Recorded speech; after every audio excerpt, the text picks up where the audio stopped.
The pretty little Swiss town of Meienfeld lies at the foot of a mountain range, whose grim, rugged peaks tower high above the valley below. Behind the town, a footpath winds gently up to the heights. The grass on the lower slopes is poor, but the air is fragrant with the scent of mountain flowers from the rich pasture land higher up. One sunny June morning, a tall, sturdy young woman was climbing up the path. She had a bundle in one hand and held a little girl about 5 years old by the other. The child's sunburnt cheeks were flushed, which was not surprising, for though the sun was hot, she was wrapped up as though it was midwinter.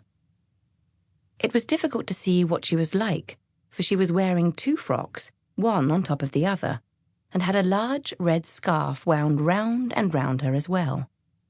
She looked like some shapeless bundle of clothing trudging uphill on a pair of hobnailed boots. After climbing for about an hour, they came to the little village of Dorfli, halfway up the mountain. This was the woman's old home, and people called to her from their houses all the way up the street. She did not say much in reply, but went on her way without stopping, until she reached the last house. There, a voice from within hailed her. "Half a minute, Diti," it said. "I'll come with you if you're going any farther." Diti stood still, but the little girl slipped her hand free and sat down on the ground. "Tired, Heidi?" Diti asked her. "No, but I'm very hot," the child replied. "We'll soon be there. Just keep going and see what long strides you can take, and we'll arrive in another hour."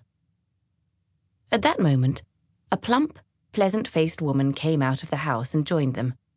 The little girl got up and followed as the 2 grown-ups went ahead, gossiping hard about people who lived in Dorfli or round about. "Where are you going with the child, Diti?" the village woman asked after a while. "I suppose she's the orphan your sister left?" "That's right," Diti replied. "I'm taking her up to Uncle. She'll have to stay with him now." "What? Stay with Uncle Alp on the mountain? You must be crazy. How can you think of such a thing? But of course he'll soon send you about your business if you suggest that to him." "Why should he? He's her grandfather, and it's high time he did something for her. I've looked after her up to now, but I don't mind telling you I'm not going to turn down a good job like the one I've just been offered because of her. Her grandfather must do his duty." "If he were like other people, that might be all right," retorted Barbie. "But you know what he is. What does he know about looking after a child, and such a young one, too? She'll never stand the life up there. Where's this job you're after?" "In Germany," said Diti. "A wonderful job with a good family in Frankfurt. Last summer they stayed in the hotel at Regatz, where I've been working as chambermaid. They had rooms on the floor I look after.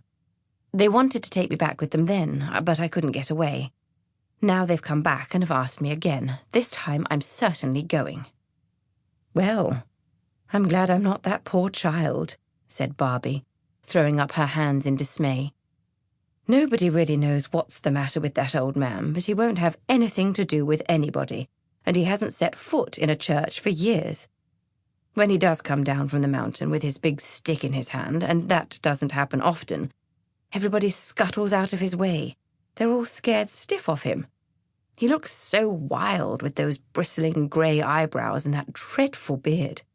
He's not the sort of person one would want to meet alone on the mountain." "That's as may be, but he's got to look after his grandchild now, and if she comes to any harm, that'll be his fault, not mine." "I wonder what he's got on his conscience to make him live all alone up there and hardly ever show his face," Barbie wondered. "There are all sorts of rumours, but I expect you know the whole story. Your sister must have told you plenty about him, didn't she?" "Yes, she did, but I'm not telling. If he heard I'd been talking about him, I should catch it all right.